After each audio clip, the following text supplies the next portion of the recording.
नमस्कार दोस्तों, मेरा नाम है गोविंद सोनी। मैंने रीट 2021 में राजस्थान में दूसरा स्थान प्राप्त किया है। मेरी माताजी एक संविदा कर्मी और मेरे पिताजी मकानों के कारीगर हैं। मैं आप सबको बताना चाहता हूं कि परिस्थिति इंसान को इतना मजबूत बना देती है कि वो हर संभव चीज कर सकता है, जो वो अगर सोच भी नहीं सकता वो हर संभव चीज वो कर सकता है। इसलिए आपको अपनी परिस्थितियों से लड़ना। हमारी परिस्थिति भी एक सामान्य परिवार की थी, गांव में रहने वाले। आप जानते हो गांव में ज्यादा सुविधाएं नहीं होती है।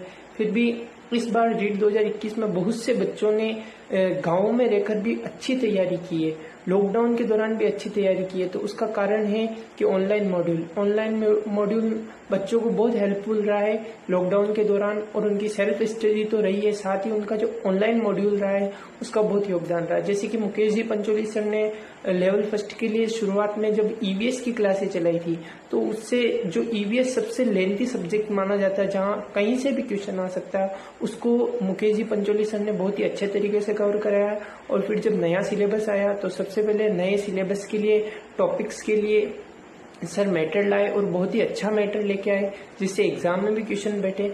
कोई भी एग्जाम होता है, अगर उसमें नए टॉपिक्स होते तो वहां से क्वेश्चन आना लाजमी है।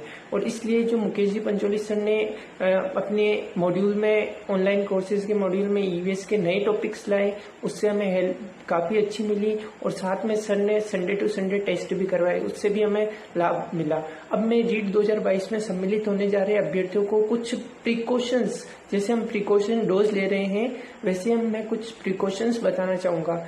आपने जो मैटर पढ़ा है, जैसा भी पढ़ा है, काफी अच्छा पढ़ा होगा, और अब समय है उस मैटर को सारगर्भित रूप में अपने काम लेने का। क्योंकि ये समय होता है जब बच्चे भटक जाते हैं। अंतिम समय पर आने के बाद बच्चे इस तरह भटक जाते हैं कि अरे वो क्या पढ़ रहा है, वो शॉर्ट नोट से पढ़ रहा है, उससे पढ़ रहा है, उससे पढ़ लो। नहीं, आपको आपका मैटर चेंज नहीं करना। जो मैटर अब तक आपने पढ़ा है उसको अच्छा रिवाइज कीजिए, क्योंकि वही मैटर आपके एग्जाम में काम आएगा। अब आप नया पढ़ना शुरू करोगे तो मुश्किल है, और हो सकता है इससे आपके दूसरे पुराने पढ़ा हुआ मैटर भी प्रभावित हो जाए।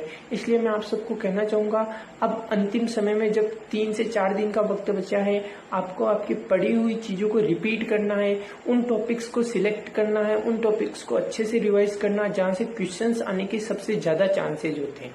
और साथ ही मैं कहना चाहूंगा, जो एग्जाम का दिन रहता है उसके लास्ट के 3-4 दिनों में आपको बिल्कुल भी चिंता नहीं करनी है कि नहीं क्या होगा, कैसे पास होंगे, ये कुछ नहीं।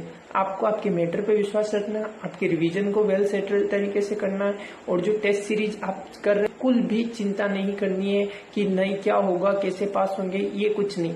आपको आपके मैटर पे विश्वास रखना, आपके रिवीजन को वेल सेटल तरीके से करना है, और जो टेस्ट सीरीज आप कर रहे हो, अब तक अटेम्प्ट कर रहे हो ऑनलाइन ऑफलाइन, उसको अच्छे से दे लीजिए। और ये मत सोचिए कि उसमें कम नंबर आ रहे हैं तो रीट परीक्षा में भी कम नंबर आएंगे। कभी कभी क्या होता है कि परिस्थितियां बदल जाती है, और आपके यहाँ पर कुछ नंबर आते हैं, वहां पर कुछ नंबर आते हैं, यहाँ पर ज्यादा आ रहे हो वहां कम आ जाते हैं, यहाँ कम आ रहे हो वहां ज्यादा आ जाते हैं। इसलिए आपको अब चिंता करने की जरूरत नहीं, बस अब है कि हमें रीट के दिन कितनी शांति से, कितने फ्रेश माइंड से पेपर को सोल्व करना।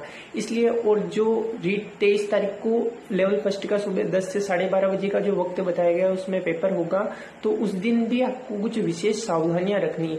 जैसे आप उसके एक दिन पहले आराम से 6 से 8 घंटे की नींद लीजिए।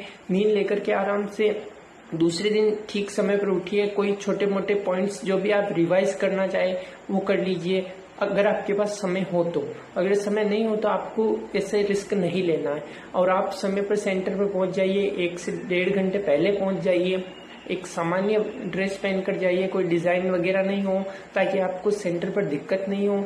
इसके साथ ही आपकी जो भी जरूरी चीजें हैं उनको एक दिन पहले आप सेटल कर लीजिए, कि कितने पेन वगैरह, पेंसिल वगैरह, आपका एडमिट कार्ड, आपकी फोटो आईडी प्रूफ, ऐसी सब चीजों को आप इकट्ठी कर लीजिए, ताकि दूसरे दिन आपको दिक्कत नहीं है, हड़बड़ाहट नहीं हो। एग्जाम सेंटर पर समय से पहुंच जाए, और जो वहाँ की व्यवस्था है उसके अनुरूप, उसके माकूल होने की जरूरत रखे, ताकि क्या हो सके, अगर आप लीक से हटकर चलने की कोशिश करोगे, व्यवस्थाओं को तोड़ने की कोशिश करोगे, तो हो सकता है उससे आपको डांट भी पड़े और उसका असर आपके पेपर पर पड़े। इसलिए पेपर के पहले दिन, पेपर के दिन और उससे पिछले दिनों में कोई ऐसी प्रतिकूल बात नहीं करनी है, प्रतिकूल तरीका नहीं अपनाना जिससे कि हमें कोई दिक्कत हो सके। और पेपर अटेम्प्ट कीजिए। सब बच्चे अपने अपने तरीके से पेपर अटेम्प्ट करते हैं। मैं ये कहूँगा कि जो टाइम लेने वाले सब्जेक्ट है उनको आप एंड में कीजिए, और हो सके तो आपके लैंग्वेज सेट्स को आप पहले कीजिए ताकि वहाँ नंबर सिक्योर कर सके। उसके बाद आप साइकोलॉजी या ईवीएस में कुछ भी सिलेक्ट कर सकते हैं, और हो सके तो मैथमेटिक्स को लास्ट में रखिए। और इसके अलावा भी आप हमेशा से जिस पैटर्न को फॉलो करते आ रहे हैं उसी को फॉलो करें। लास्ट में कोई और कुछ बता दे और अगर आप उसको फॉलो करने लगे, हो सकता है वो आपके लिए फायदेमंद की जगह नुकसानकारक हो जाए। इसलिए हमेशा से जो पैटर्न फॉलो हो रहा उसको फॉलो करें। लास्ट टाइम पे कोई अन्यथा मैटर नहीं पढ़े, और ऐसा मैटर पढ़े जहाँ से हमेशा परीक्षाओं में क्वेश्चन आते हैं और आएंगे। इसी के साथ अपने जो कंटिन्यू कोचिंग रख रहे हैं उसी को रखिए। लास्ट में फ्रेश माइंड से पेपर को सोल्व करना। इसलिए और जो 23 तारीख को लेवल फर्स्ट का सुबह 10 से 12:30 बजे का जो वक्त बताया गया उसमें पेपर होगा, तो उस दिन भी आपको कुछ विशेष सावधानियां रखनी है। जिसे आप उसके एक दिन पहले आराम से 6 से 8 घंटे की नींद दीजिए। नींद लेकर के आराम से दूसरे दिन ठीक समय पर उठिए। कोई छोटे मोटे पॉइंट्स जो भी आप रिवाइज करना चाहे वो कर लीजिए, अगर आपके पास समय हो तो। अगर समय नहीं हो तो आपको ऐसे रिस्क नहीं लेना है, और आप समय पर सेंटर पर पहुंच जाइए। 1 से 1.5 घंटे पहले पहुंच जाइए। एक सामान्य ड्रेस पहन कर जाइए, कोई डिजाइन वगैरह नहीं हो, ताकि आपको सेंटर पर दिक्कत नहीं हो।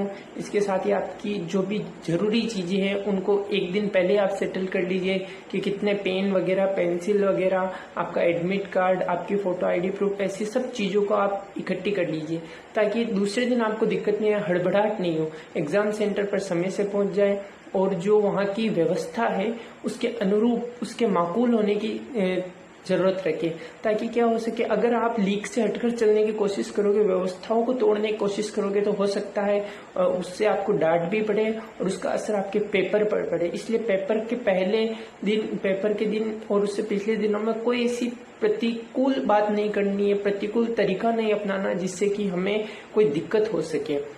और पेपर अटेम्प्ट कीजिए।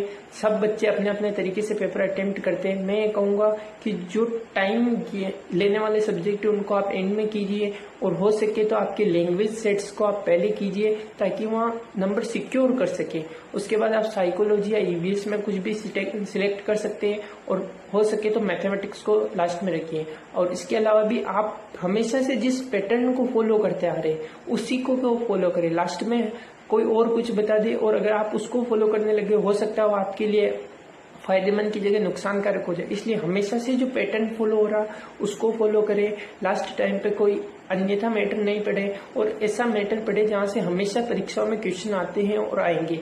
इसी के साथ अपने जो कंटिन्यू कोचिंग रख रहे हैं उसी को रखिए। लास्ट में मैटर को चेंज ना करें, इस बात पर विशेष रूप से गौर करें, क्योंकि मैटर चेंज करने से आपका पढ़ा हुआ भी आपको पूरा याद नहीं रहेगा और नया पढ़ा हुआ आपको याद रहेगा।